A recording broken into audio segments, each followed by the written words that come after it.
Escuchas Conversaciones sin Pauta. Diálogos urgentes sobre el país que tenemos y el que queremos tener. Un podcast de Pauta 100.5 con Claudia Álamo. Conversar es escucharse, es escucharnos. Y eso que parece tan natural y que parece tan obvio es justamente lo que parece estar hoy en entredicho. Mucho ruido, mucha estridencia, y hablo de la vida política, de la vida más bien cívica de nuestro país. Un ruido que no deja escuchar la voz ciudadana, un ruido que no deja que esta voz de ciudadanos que quieren ser vistos en sus miedos, en sus anhelos, se pueda expresar. Pero algo pasa que parece que el tren se desacopló del vagón central, y la pregunta es ¿dónde vamos y qué tal vamos en este tren, en este viaje? Ahí queremos profundizar con el cientista político y académico de la Escuela de Gobierno de la Universidad Católica, Juan Pablo Luna, que acaba de publicar un ensayo bajo la siguiente pregunta: ¿democracia muerta? Chile, América Latina y un modelo estallado. Así tal cual lo escuchan, de Trae al Planeta. Podría ser una presentación de Juan Pablo Luna bastante más larga que solamente cientista político y académico, pero vamos a dejarlo allí. Y porque conversar es escucharnos, bienvenido a estas Conversaciones sin Pauta, Juan Pablo. ¿Qué tal? Muchísimas gracias, Claudia, un placer. Un placer para mí también. Yo te lo he dicho en varias ocasiones, eres súper pesimista. Y democracia muerta, yo no sé si finalmente es una pregunta o en realidad es tu opinión final de un proceso que masticaste en este libro, en este ensayo, como que si de verdad estuviéramos en una situación medio agónica. ¿Así estamos, Juan Pablo? Yo tengo la sensación de que estamos en una situación de crisis, y hay algo relevante para decir sobre eso, digamos. En el pasado las crisis eran momentos más bien acotados, ¿no? Tiempos ciclos, más bien comprimidos. Ciclos, ¿no? De crisis. Entre momentos de más normalidad, ¿no? Y yo un poco lo que trato de decir en el libro es que, y en el ensayo en términos más generales, es que hoy lo normal es la crisis, ¿no? Y lo anormal son los tiempos de estabilidad y los tiempos de orden. Entonces, lo que tenemos es una sociedad, una vida social y una vida política, ¿no? Que se nos ha vuelto más desordenada, más difícil con pocos grados de legitimidad, más difícil, digamos, de funcionar ¿no? Y periodos de normalidad que no los vemos por ningún lado, ¿no? Entonces, más que decretar la muerte de la democracia, yo lo que trato de hacer es decir, bueno, en realidad estamos tal vez también muy obsesionados con que va a venir un populista y va a terminar con la democracia, ¿no? Ese es un camino posible de esta deriva, pero si uno ve el mundo, si uno ve América Latina, lo que ve más bien es que incluso los populistas tienen problemas para gobernar hoy, ¿no? Y lo que hay es como una inestabilidad crónica, ¿sí? Que en mi impresión tiene menos que ver con los liderazgos, menos que ver con lo institucional y mucho que ver con cómo se han transformado nuestras sociedades, cómo se han constreñido los resortes de poder, sobre todo del Estado-Nación, cómo la economía formal y legal ha ido perdiendo espacio frente a actividades informales, ilegales, que de alguna forma... quiero ir ahí, pero la economía nos va a llevar también a otras derivas, Juan Pablo. Dale. Hay algo de tu libro que a mí me costó entenderlo, que es como este factor que tú pones de una sociedad descentrada y fragmentada. Uh-huh. Entonces pones un término que es la fragmentación espacial y el otro que es la comprensión temporal. Explícame esto, por favor, porque esto es como tiempo y espacio, que son factores que finalmente llueven sobre la vía pública y que condicionan nuestra relación o condicionan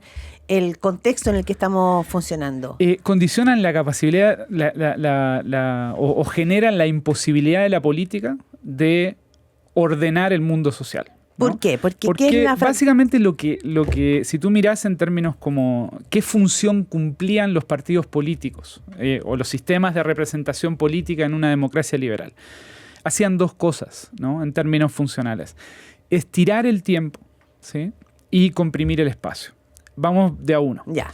¿Qué es estirar el tiempo? Norbert Lechner decía que la legitimidad, ¿sí? La legitimidad de la política dependía de la capacidad de los liderazgos de decir, mira, hoy estamos jodidos, ¿sí? Hoy estamos fregados, Pero mañana... pero si vamos por acá, ¿sí? Si hacemos estas cosas, si nos tomamos estas pastillas o implementamos estas políticas públicas que puedan no ser de tu agrado en el corto plazo, vamos a estar mejor dentro de 5 o 10 años. La esperanza. Y el futuro, ¿no? Entonces el liderazgo legítimo lo que hace es, estás en el medio del túnel y te muestra la luz al final del túnel. Estira el tiempo. Y hace que tu tiempo de necesidad objetiva, estar jodido hoy, ¿sí? Se acompase con esta esperanza de vamos a pasarla mal, vamos a ir por acá, pero vamos a estar mejor hacia adelante. Ya. ¿No? Entonces, los liderazgos efectivos, los liderazgos que logran ser legítimos, estiran el tiempo y sincronizan el tiempo de la política pública con el tiempo de la necesidad objetiva de los ciudadanos. Lo otro que hacían los sistemas de partidos, los que funcionaban bien, era de los múltiples conflictos que hay en una sociedad, de las múltiples tensiones, problemas, etc., básicamente reducían y simplificaban esos conflictos en un clivaje, en una división, en 2 divisiones a lo más, ¿sí? Lo más, lo que nos suena más familiar es izquierda-derecha, ¿sí? Donde mediante esa simplificación ordenaban y le daban sentido a múltiples líneas de conflicto que se podían estar expresando en la sociedad. Y mediante esa simplificación facilitaban el funcionamiento del sistema político, el debate parlamentario, la elección de candidatos, ¿no? Y hoy lo que nos pasa hoy, digamos, y lo que le pasa a los partidos políticos es que, por un lado, perdieron capacidad de estirar el tiempo. La gente vive ahora, ¿no? Los políticos viven en el ahora, ¿no? Perdieron toda capacidad programática. Están reaccionando al tuit o a la encuesta de esta semana, ¿no? O al escándalo de esta semana, ¿no? Son sociedades que se han quedado sin futuro, sin posibilidad de pensar el futuro. Son liderazgos que viven reaccionando ante cuestiones contingentes, poco relevantes, ¿sí? Pero que les impiden proyectar, ¿no? Y por otro lado, divisiones clásicas como la izquierda, la derecha, han estado desafiadas por una cantidad de nuevos conflictos, identidades, problemáticas que no cuadran con la simplificación que propone el sistema político, ¿no? Ahora, mi pregunta es si acá, y yo no lo llevo solo tan a como a la sintomatología desde la ciencia política, sino que también desde la sociología o psicología política, hay un mundo político que podríamos decir, y con todo respeto, pero que de alguna manera se frivolizó, porque como tú dices, en términos del tiempo y el espacio, su momento es de hoy aquí a la noche, digamos, cómo respondo a ese escándalo, y hay una frivolización. Pero por otra parte, ¿qué pasó también en la ciudadanía? Porque esa simplificación derecha o izquierda, o esa inyección de esperanza que un liderazgo podía hacer en ti, también cambió porque también cambiamos nosotros, también la sociedad cambió, y porque hay nuevas generaciones que funcionan en la inmediatez como algo que los constituye. Entonces, si miramos un poquitito este desacople de este mundo político al que evidentemente no está pudiendo registrar a esta nueva ciudadanía, ¿qué le está pasando a esta ciudadanía? ¿Está sola? ¿Está en la desesperanza? ¿O simplemente está haciendo la propia y desconectó? Porque eso va a ser importante. Hay un poco de todo, pero vamos por partes. Sí. 100% de acuerdo con la frivolización. Estamos en una política más bien performática, ¿no? Y eso tiene que ver con la propia incapacidad de la política, ¿no? Entonces, cuando yo no puedo hacer algo, hago que lo hago, ¿no? Y performo, ¿no? Entonces, la política está en esa lógica más bien comunicacional, más bien piensa lo que son hoy los envíos de proyectos al Parlamento, ¿no? al Congreso. El presidencia, y esto viene de hace tiempo, no es solo de este gobierno, festeja que manda un proyecto al Congreso, no festeja que lo aprobaran en el Congreso, porque en general no lo aprueban en el Congreso, ¿no? Entonces es performance, ¿no? Y esa performance tiene que ver con incapacidad, ¿no? Pero por otro lado, en la sociedad también lo que hay, en mi impresión, digamos, es luego de un momento que en el caso chileno tuvo que ver un poco, digamos, con el post-estallido, muy fuera de la primera línea, muy fuera de Plaza Italia, ¿no? Que tenía que ver con una reconstitución incipiente de espacios de discusión, no solo cabildo, sino a nivel barrial. Uno veía, digamos, que había como una sensación de... Un reencontrarse como en lo colectivo. Un reencontrarse y un entender que los problemas de cada uno eran también problemas sociales, estructurales, ¿no? Post pandemia, frustración de la esperanza que generó muy al inicio del primer proceso constituyente, lo que uno ve es una sociedad mucho más retraída, resentida y de alguna forma frustrada, ¿no? con eso que no pasó, ¿sí? Y cada vez más jugando en lo individual, ¿no? A eso también ha contribuido la sensación y el problema de seguridad, ¿no? Donde cada vez nos vamos metiendo más adentro, ponemos más rejas. Claro, o sea, las rejas son un reflejo. Y hay como una reconstitución, digamos, hacia lo familiar, hacia lo más individual, ¿no? Tú, cuando hacías la introducción, hablabas de la voz de la ciudadanía. ¿Cuál es la voz de la ciudadanía? No sabemos. Por eso digo, ¿no? Es muy difícil saberla. Y después, si uno mira, digamos, y esto para volver a esta idea, digamos, de cómo los cuadros de la política tradicional no cuajan con este tipo de sociedades nuevas, a mí me resulta muy interesante el ejemplo de los votantes pobres de Milei, jóvenes pobres votando a Milei, ¿no? ¿Por qué? Precariado, básicamente trabajadores de plataforma, Rappi, Uber Eats, ¿no? Hay investigaciones súper interesantes, por ejemplo, la que hizo Pablo Semán y su equipo, digamos, sobre el voto juvenil pobre a Milei, ¿no? Entonces, si uno piensa con cabeza tradicional, uno diría, bueno, en realidad esos sectores debieran ser los primeros que estén esperando soluciones por parte del Estado, ¿no? Debieran ser público objetivo de liderazgos que empujan la llegada del Estado, ¿no?, a esos sectores más vulnerables.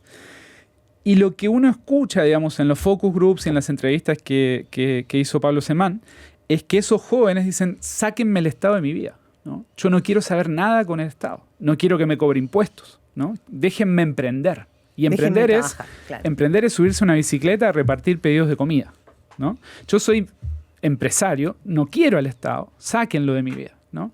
Entonces, lo que hay en América Latina también son 40 años, luego de las transiciones a la democracia, de estados ausentes o... frustración con las promesas que... O sea, yo uso en el libro una frase de Raúl Alfonsín cuando él asume la presidencia y jura la presidencia en el 83 en Argentina. Él dice, con la democracia no solo se vota, sino que se come, se educa, se sana, ¿no? Es una frase muy potente, digamos, que tenía que ver con la promesa de esa llegada de la democracia luego de las dictaduras en presidente que no logró terminar. Países. Un presidente que no logra terminar. Y que pone también en jaque esa democracia. Así, a su vez. Claro, que era enarbola. Sí. Pero lo que hay ahí, digamos, es más allá de la suerte particular de Alfonsín, ¿no? Son una sucesión de gobiernos que donde en esa sucesión a su vez se van destruyendo partidos políticos, se van generando o incrementando niveles de ilegitimidad de la política, de lo que Milei viene y llama la casta Pero Milei sí hace algo. La desplaza, que van generando una acumulación de descontento que eventualmente se produce o se traduce en algo como Milei. Ya, Milei, ya estamos en Milei, y quiero volver aquí después, pero Milei recoge el descontento y le pone un nombre que se llama la casta, ¿no? Y él se pone afuera. Pero en la línea de lo que tú planteas, Juan Pablo Luna, probablemente él sí tiene algo que conecta con lo que se llama la esperanza o el futuro. Sí. Él le dice, lo vamos a pasar pésimo, no hay plata, pero vamos a estar mejor. Sociales. Y de hecho... y no veo otro líder que haya logrado hacer eso. No, tal vez Bukele. Y ambos, digamos, traccionan desde desde la profunda ilegitimidad y el profundo descontento con lo que han sido 30 años, 40 años de democracia, ¿no? Y son liderazgos con sesgos o con tonos autoritarios, ¿no? Con tentaciones, digamos, más bien hegemónicas, que lo que hacen es justamente estirar el tiempo, ¿no? En el caso de Bukele hay una entrevista que a mí me parece brutal, que circuló hace poco en redes sociales, a una almacenera de barrio, ¿no? Una pequeña tienda de abarrotes. Entonces el periodista le pone el micrófono y dice, bueno, ¿cómo está El Salvador? ¿No? Y esta señora dice, miren, a mi hijo se lo llevaron preso, tenía 14 años, hace 2 años que no lo veo. No sabemos dónde está, no sabemos cómo está, sabemos que está preso. Él trabajaba conmigo acá, era un chico bueno, ¿no? Entonces uno espera que de ahí venga una crítica a Bukele, ¿no? Y en un segundo se desdobla y dice, pero el país está mejor, nosotros estamos mejor, ¿no? Yo puedo tener la tienda abierta hasta tarde, puedo ir al centro a comprar mercadería, y no me roban, nadie me cobra extorsión, ¿no? No me vacunan.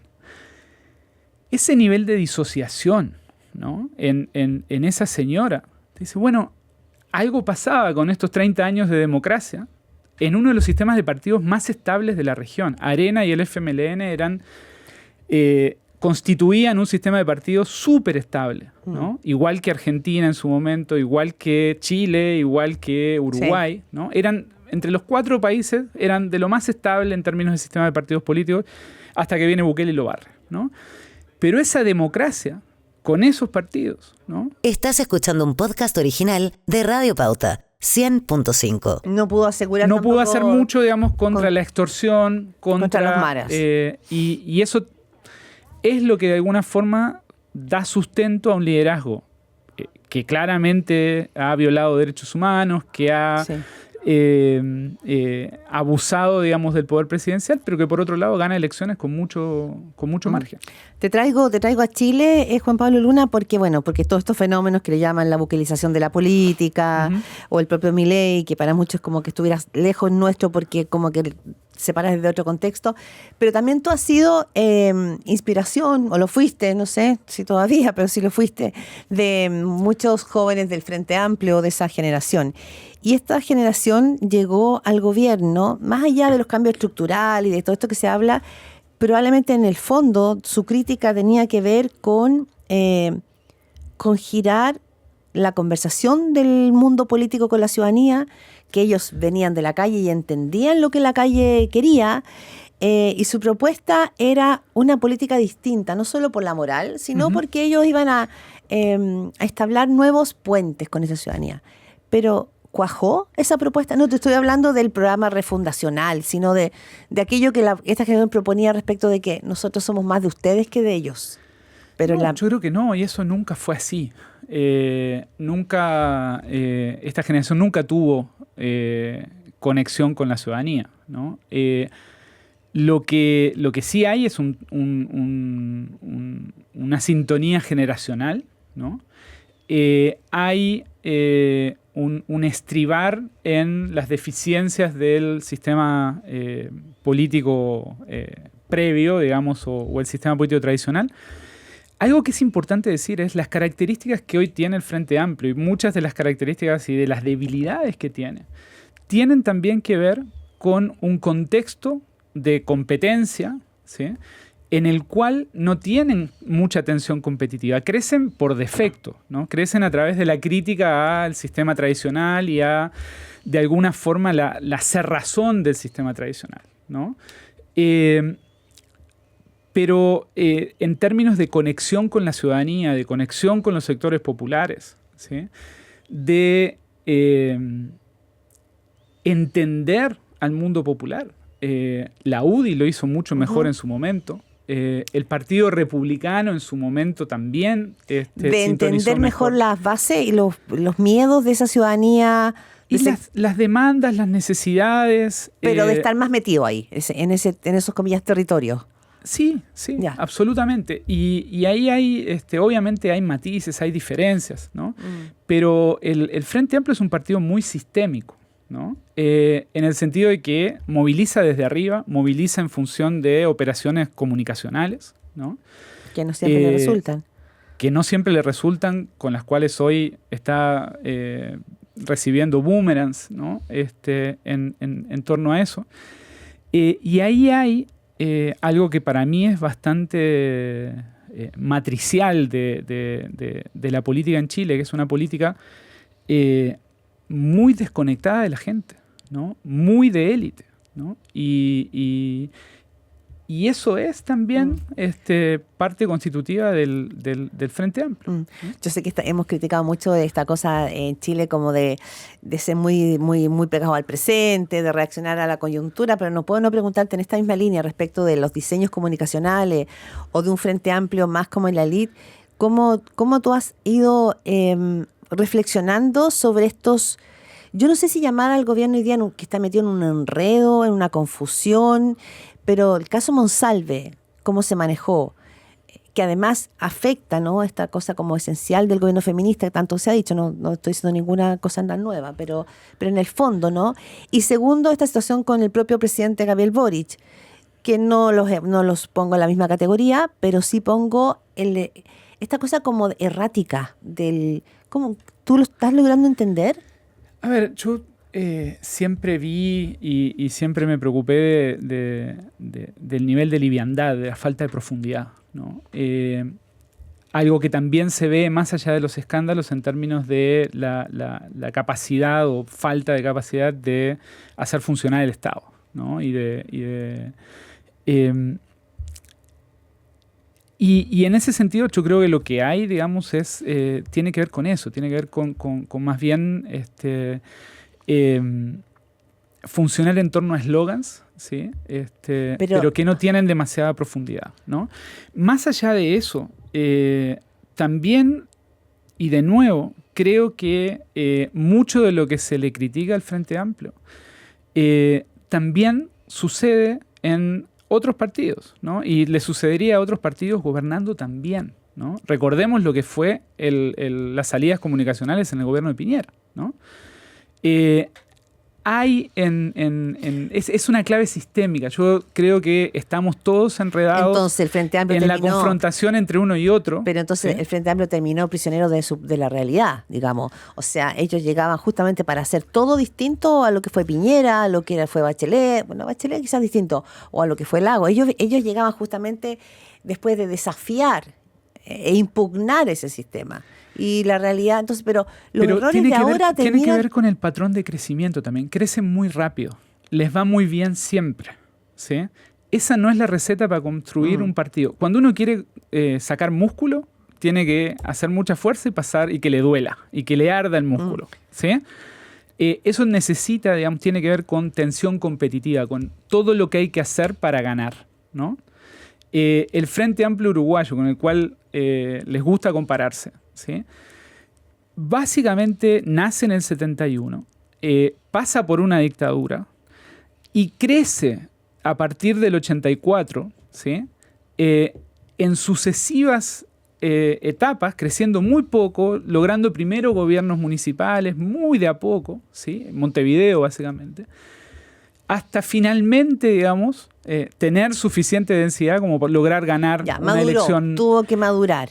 Tiene que madurar contra un sistema que le hace difícil llegar al gobierno. Ya, y en este caso el Frente Amplio chileno madura porque no tiene dificultad para hacerlo. O sea, no madura, sino que crece. No madura, crece y gana, pero no tiene nada demasiado orgánico detrás. Ya, pero estamos hablando ahora de un Frente Amplio que ganó, que llegó, que gobernó y que le queda 1 año y medio de gobierno todavía, y uno lo ve un poco perdido, enredado. Es decir, sabemos que falta experiencia, que han tenido muchos problemas para poder gobernar o gestionar, para la gestión. Pero lo que estamos viendo hoy día es un problema de gestión, lo que estamos viendo son problemas comunicacionales, de un segundo piso que debiera... O sea, es que aquí, ¿por qué te lo planteo? No por meterte en la farándula, pero está en juego la figura presidencial, que para Chile, mientras no cambie nuestro sistema, es muy relevante. Y hoy puede ser Boric, pero mañana puede ser etcétera, y antes fue Piñera, y antes fue Lagos. Es decir, el que llega a la moneda, se pone la capa, es presidente o presidenta, después se va, deja la capa en el sillón y sale. Pero aquí pareciera ser que ¿está esa conciencia? No estoy seguro, ¿no? Yo no sé qué ha pasado en este tiempo, no tengo demasiado insight, digamos, respecto a lo que pasa ahí en este tiempo. Pero hay que entender lo siguiente, yo creo que esto es más estructural que lo que la farándula nos deja ver. Y eso es un poco lo que quiero poner sobre el tapete con el libro, ¿no? Podemos discutir todo lo que quieran respecto a las diferencias o las macanas y los errores, digamos, que se cometen en cada gobierno, ¿no? Se pueden ganar elecciones movilizando gente descontenta con lo que ha hecho los sucesivos gobiernos. El problema es otro. El problema es que hoy la moneda está vacía de poder. Tú ganás la elección y te compras un problema enorme, ¿no? ¿Por qué? Porque tenés enfrente la expectativa que tuviste que movilizar y que generaste en la elección y tenés muy pocas capacidades para gobernar. Te voy a contar una infidencia, digamos. Hace como un año más o menos conversé con alguien que está en un puesto ministerial, ¿no? Uno de los principales ministerios y que había estado antes, hace 2 gobiernos, en un puesto similar, ¿no? Y esta persona me dijo, esta no es la misma moneda que yo conocí hace 10 años. Es decir, debe ser alguien del socialismo democrático, de un gobierno ex-concertación. Le pregunto, ¿por qué? Dice, bueno, porque no tenemos poder, ¿no? Lo que antes se podía hacer desde acá, hoy no se puede hacer. Y eso no solo tiene que ver con las características de quién está ahí, esa persona había estado antes, ¿sí? Sino que tiene que ver con que el poder presidencial hoy, el poder de la política, el espacio que la política tiene en la sociedad, es un espacio donde hay mucho más impotencia que la que había hace 10, 15, 20 años. No arreglamos nada. Por ejemplo, hay gente que dice, bueno, necesitamos de nuevo un liderazgo presidencial como el de Lagos, ¿no? Lagos obviamente tiene mucho mérito personal, ¿sí? Tiene una historia atrás que también lo hace llegar a la moneda, digamos, con unos niveles de capacidad política impresionante, pero también es hijo de su tiempo, ¿no? En ese tiempo la moneda tenía más poder, el segundo piso tenía más poder, ¿no? El poder de la prensa estaba básicamente concentrado en 2 medios que hoy languidecen, ¿no? Entonces, eso tiene que ver con el descentramiento también y con la fragmentación del poder en la sociedad y hace que, de nuevo, gobernar hoy es bastante más difícil que lo que era hace 10, 15 años. Vamos a cerrar ese punto porque de esa misma ancla me quiero saltar a la segunda parte de esta conversación que va a quedar pendiente para una segunda entrega en estas conversaciones con Juan Pablo Luna, porque hablamos de democracia, hablamos de política y cuando tú planteas que lo que está pasando es que finalmente en la moneda no hay poder y que la política no tiene poder y que la figura presidencial no tiene poder, quiero saltarte a otro tema que tú has investigado mucho, que es el crimen organizado. Okay. Juan Pablo, muchísimas gracias por estas conversaciones sin pauta. A ti, Claudia. Esto fue Conversaciones sin pauta. Diálogos urgentes sobre el país que tenemos y el que queremos tener. Con Claudia Álamo.